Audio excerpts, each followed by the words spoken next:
I would like to give thanks to three people that attend my church: my mom, my grandma, and a friend. I was deaf at a young age, so my mom struggled learning about residential schools and where they were located. And when I was younger, the church looked down on me because of my deafness, and they had low expectations of me because of that. And back in the 1950s, when I was growing up, segregation was still within the schools. So, me being black and deaf, it was hard for me to find schools that I could actually attend. So one day, a woman from our church approached my mom and told her about a social worker that would inform us about residential schools and where they were located. So mom decided it'd be a good idea, so we met with a social worker near my hometown in Louisville, Kentucky.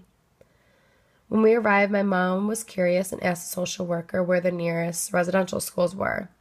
She suggested us two different schools. There was one in Indiana and one in Kentucky. My mom thought about it and she decided the one in Indiana would be the best match.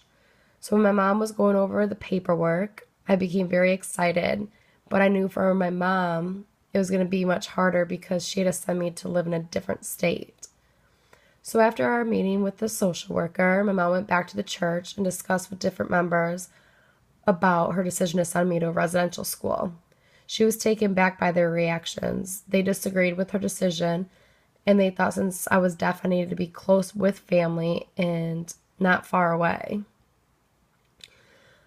My mom thought about it and she took their thoughts into consideration, but she still believed that sending me to a residential school would be the best fit for me. So we went back to the social worker and signed the last minute paperwork. And we realized that I needed new clothing to bring up to the school. But my mom had no money. And what happened was my grandma actually made my clothes for me. I was very grateful for that because it cost my mom nothing and really helped our family out a lot. So my grandma, she was very excited to see me go to school, and another problem came up was that I had no transportation because my mom, she didn't have a car and we didn't have much money to send me by bus.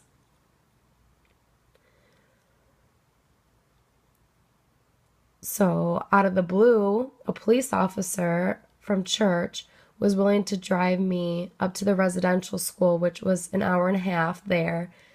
And he waited for us to sign paperwork and unpack. And then he brought my mom back home, which was another hour and a half. So he drove in 3 hours to bring me to school, and I'm so thankful for that. And now looking back, I'm very grateful and blessed for those three people in my life.